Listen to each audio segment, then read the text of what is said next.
जय हिंद दोस्तों, त्यागी trading tips में आपका स्वागत है।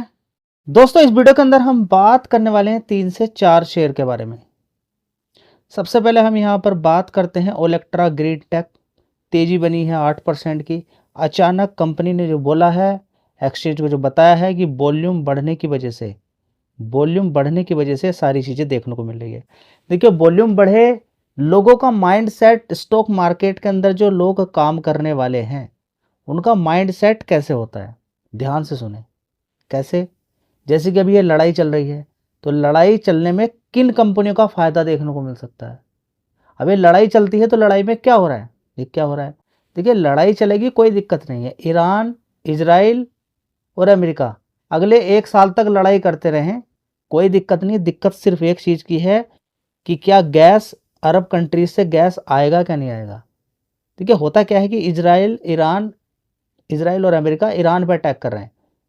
ईरान कहाँ पर अटैक कर रहा है? इजराइल पे भी अटैक कर रहा है, ईरान के बेसिस पे भी अटैक कर रहा है। लेकिन उसके अटैक कुछ डिफरेंट हो गए हैं। क्या? कि उसने कतर पे भी अटैक करना शुरू कर दिया, सऊदी पे अटैक करना, दुबई पे अटैक करना शुरू कर दिया, कुवैत पे अटैक करना शुरू कर दिया।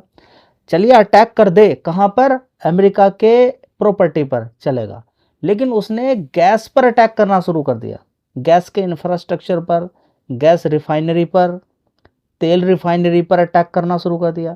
कतर के अंदर जो अभी अटैक किया है, एक गैस के ऐसे फील्ड पर अटैक किया गया है जहां पर अभी जो गैस आता था उसका 17%, जो भी कतर भेजता था उसका 17% हिट कर दिया। अभी ये बोला जा रहा है कि इसको रिपेयर करने में काफ़ी समय लग सकता है। न्यूज़ में तो आपको ऐसा भी देखने को मिलेगा कि 5 साल के बाद ठीक होगा, 2 साल के बाद। देखिए, हमें मालूम नहीं है, होने के लिए 2 महीने के बाद भी सही हो सकता है, कितने दिन के बाद भी सही हो सकता है, मालूम नहीं है। ठीक है, लेकिन खेल सबसे बड़ा यहाँ पर ख़राब क्या है? ख़राब ये है कि इज़राइल और अमेरिका, अगर जो सबसे बड़ी चीज़ क्या है, ईरान के पास तेल, उसका तेल ख़त्म वो ख़त्म, तेल ख़त्म वो ख़त्म। तेल पर अटैक होते ही काम ख़त्म है। लेकिन उस तेल से पूरी दुनिया पर असर पड़ेगा। देखिए, ये मान के चलें कि ईरान किसी को तो तेल दे रहा ना, उसकी अगर पूर्ति हो रही है तो वो दूसरी जगह से तेल नहीं ले रहा है। डिमांड अगर बहुत ज़्यादा बढ़ गई तो तेल कहाँ जाएगा? काफ़ी ऊपर पहुंच जाएगा। चीन भी क्या करता है, उसको रिफाइन करके कहीं ना कहीं इधर उधर भेजता है। चलिए, अपने में ही यूटिलाइज करता है। अपने में यूटिलाइज करेगा तो किसी दूसरे कंट्री से वो ज़्यादा नहीं लेगा। जिस देश से वो ज़्यादा नहीं लेगा, तो मतलब कि एक मेंटेन रहेंगे। पता इजराइल को भी है, पूरी दुनिया को पता है, अमेरिका को भी पता है कि स्टेबिलिटी लाने के लिए। लेकिन अमेरिका यहाँ पर सुनने के लिए तैयार नहीं है। हो सकता है ये डील ही इस तरीके की हुई हो। देखिए, 2 तरीके की डील है। क्या? इजराइल ने कहा कि मुझे गाजा बनाना है, बिल्कुल ख़त्म चाहिए ईरान। अमेरिका बोलता है ठीक है भाई, लेकिन मेरी शर्त ये है। क्या? कि मुझे ये अरब कंट्रीज़ के अंदर जो तेल है, गैस है, ये ख़त्म चाहिए। Deal done.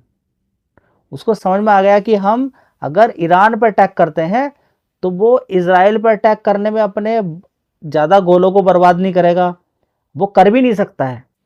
अमेरिका पे अटैक करने का कोई फ़ायदा नहीं है, अमेरिका कितनी दूर है, उसको वो उतना कर ही नहीं पाएगा। जो बेसिस हैं, जो प्रॉपर्टी हैं, उन पर अटैक कर सकता है, तो उससे कोई खास असर उतना देखने को होगा, नुकसान। लेकिन जो एक बड़ा झटका लगता है वो शायद उतना नहीं दे पाएगा। ठीक है, तो कतर पर अटैक करते ही उसने पूरी दुनिया को हिला दिया, पूरी दुनिया को हिला दिया। अब देखिए, गैस के तेल के प्राइस आसमान छूते नजर आएंगे। ये समझिए कि जो अटैक किया है ईरान ने, वो थोड़ा छोटा अटैक किया है, उससे भी 17% गैस डिस्टर्ब हो गई।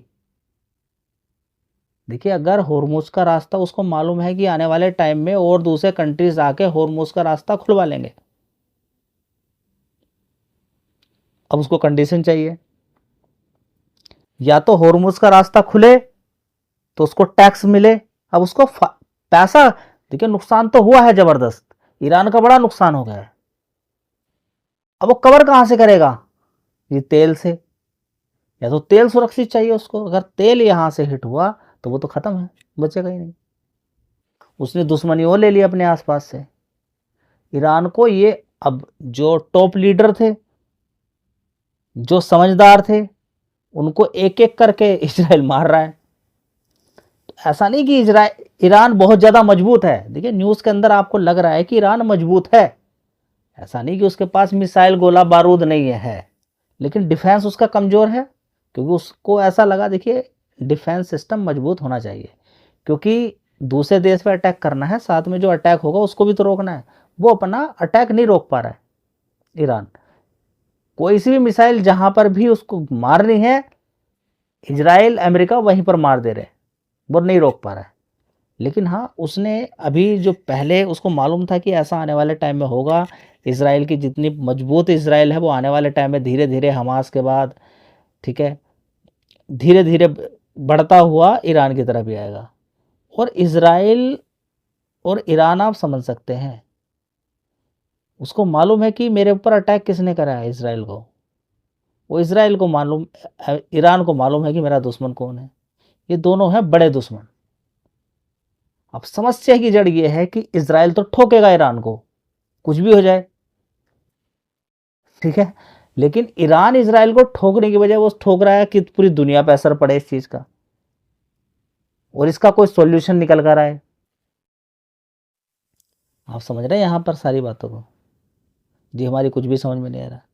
देखिए अगर ईरान पर अटैक होता है, दोनों मिलकर ये बिना करे मानेंगे नहीं है, ये बिना करे मानेंगे नहीं है। दूसरी बात, रास्ता तो हॉर्मुज वाला खोलना पड़ेगा उसको, क्योंकि यहाँ पर इंडिया भी क्यों रुकेगा भाई। ईरान के लिए हम अपने से क्यों इतना बर्दाश्त करेंगे भाई, पूरा देश मत, गैस चाहिए हर हालत में। इंडिया को भी अगर जरूरत पड़ेगी तो मिसाइल मारेगा ईरान पर, दूसरे कंट्रीज भी मारेंगे, मारना ही पड़ेगा जब वो रास्ता नहीं देगा तो। लेकिन उसको मालूम है ये रास्ता तो खुल जाएगा एक ना एक दिन, ये खुलेगा, दूसरे कंट्रीज आकर अपना शिप रख देंगे, मजबूरी में उसको खोलना पड़ेगा, मजबूरी है उसकी, और खुलना भी चाहिए। ईरान मजबूत नहीं है, ईरान कमजोर ही है, और बहुत ज्यादा कमजोर है, क्योंकि अगर वो मजबूत हो तो वो अरब कंट्रीज पर अटैक क्यों करे, वो तो ढाल बना रहा है। पहले से ही आपने देखा होगा कि कुछ लोग जो कमजोर होते हैं वो ढाल बनाते हैं। ईरान कमजोर ही है, ईरान हकीकत में कमजोर है, क्योंकि उसके साइड में खामने को मार दिया और दूसरे लोगों को मारते जा रहे हैं, वो बचा ही नहीं पा रहा है, मजबूत नहीं है ईरान। ईरान के पास एक है कि हाँ मैं इन अरब कंट्रीज पर, कतर पर, इन पर अटैक करके काम खत्म कर सकता हूं इनका। उन पर अटैक होते ही है अमेरिका का भी बड़ा फायदा हो जाएगा। जो जो मुस्लिम कंट्रीज हैं वो एक दूसरे के दुश्मन बन जाएंगे। ईरान के तो दुश्मन बन गए आसपास पड़ोसी, ईरान को कुछ समझ में भी नहीं आ रहा मुझे करना क्या है ऐसी कंडीशन में। ईरान को समझ में नहीं आ रहा कि मुझे करना क्या है। अभी समझिए सिचुएशन। देखिए रिसर्च एनालिसिस करनी पड़ेगी आपको, अपने से सोचना पड़ेगा। न्यूज़ वगैरह आप सुनते रहिए, बहुत कुछ देखने को मिलेगा, लेकिन ईरान को कुछ समझ में नहीं आ रहा है। उसके लिए सबसे बेस्ट इस समय सिर्फ एक ही है, क्या, कि वो जितने भी अरब कंट्रीज है उन पर जबरदस्त मिसाइल मार के पूरी दुनिया को दुखी कर दे, क्योंकि उसको मालूम है कि अब मैं बर्बाद होने वाला हूं, अब मैं बर्बाद होने वाला हूं। जैसे ही उसके तेल के कुओं पर अटैक होगा, उसकी इकोनॉमी खत्म है। जब उसकी इकोनॉमी खत्म है तो उसको मालूम है कि दुनिया की इकोनॉमी भी खत्म होनी चाहिए, फिर अमेरिका इजराइल के पीछे दुनिया पड़नी चाहिए। कुल मिला के तेल का, गैस का संकट आने वाले टाइम में अगर होगा तो लोग किधर की तरफ शिफ्ट होंगे, ये यहाँ पर इसको आप थोड़ा सा देख सकते हैं। ये बस बनाती है, इलेक्ट्रिक बस बनाती है, ठीक है, तो हम किधर की तरफ, देखिए एक झटका लगता है ना, भले ही गैस मिलनी शुरू हो जाए। ऐसा नहीं कि गैस हम कतर से लेते हैं, गैस हम रसिया से भी लेते हैं, अमेरिका से भी लेते हैं, लेकिन जो फ्लो टूटा है ना, दुनिया का फ्लो टूट गया। देखिए अगर दूसरी जगह अवेलेबल है, सब कुछ दूसरी जगह है, तो फिर गैस और तेल के रेट ही नहीं बढ़ने चाहिए थे। अरब कंट्री से बहुत ज़्यादा तेल और गैस आता है, और एक सही प्राइस पर आता है जो मेंटेन रहता है। सारी चीज़ें मिलेंगी, अगर महंगी मिलेगी तो फिर दिक्कत नहीं आएगी, इन्फ्लेशन नहीं बढ़ेगा, परेशानी बढ़ेगी, बहुत कुछ देखने को मिलेगा। अभी इंडिया के अंदर उतना तेल गैस नहीं बढ़ रहा है, लेकिन अगर ऐसे ही रहा तो आने वाले टाइम में बढ़ सकता है। समझना यह है कि ईरान का रुख किधर जा सकता है।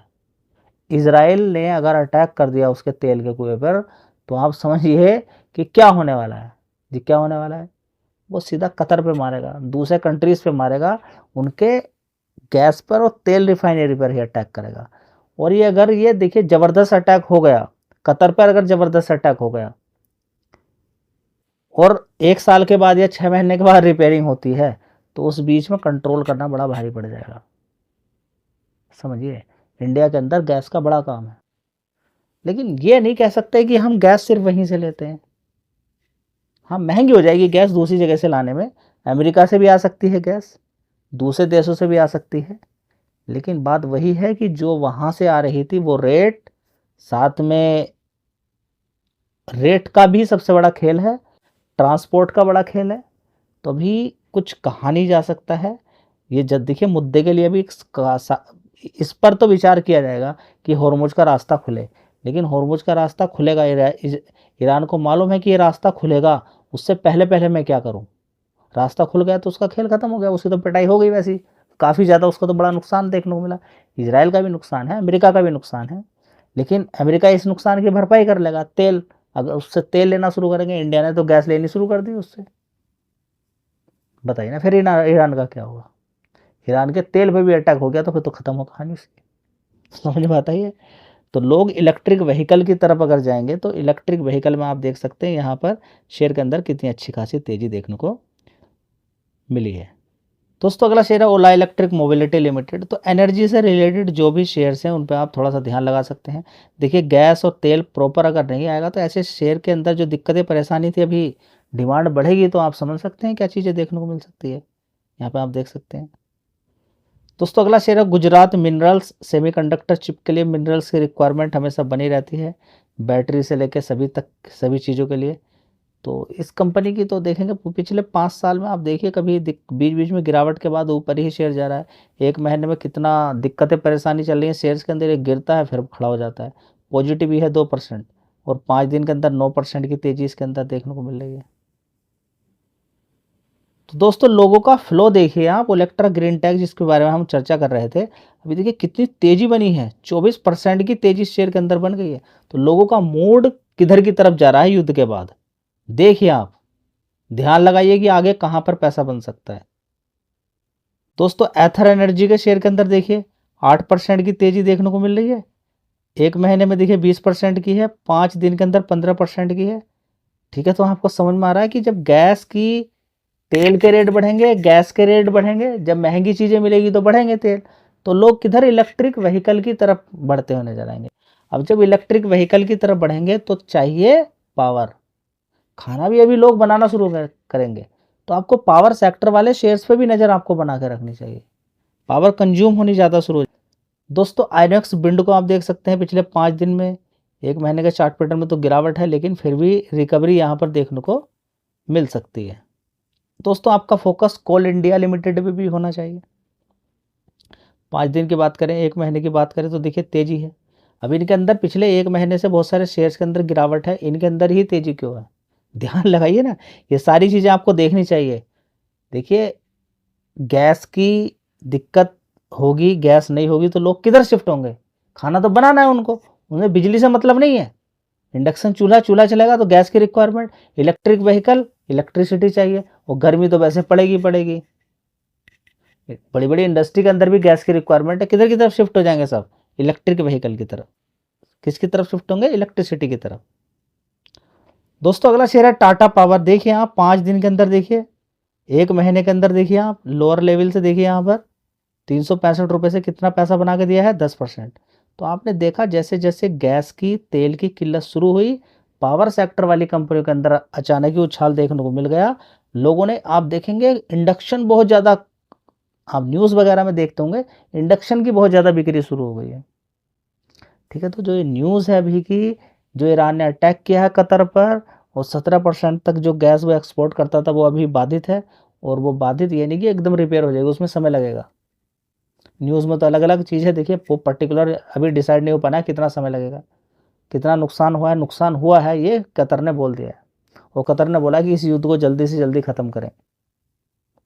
ठीक है, तो अब ईरान को समझ में नहीं आ रहा है, ईरान को देखिए उसको ये समझ में आ गया कि ये मेरे पड़ोसी भी दुश्मन, इजराइल अमेरिका भी दुश्मन, अब वो करे तो करे क्या।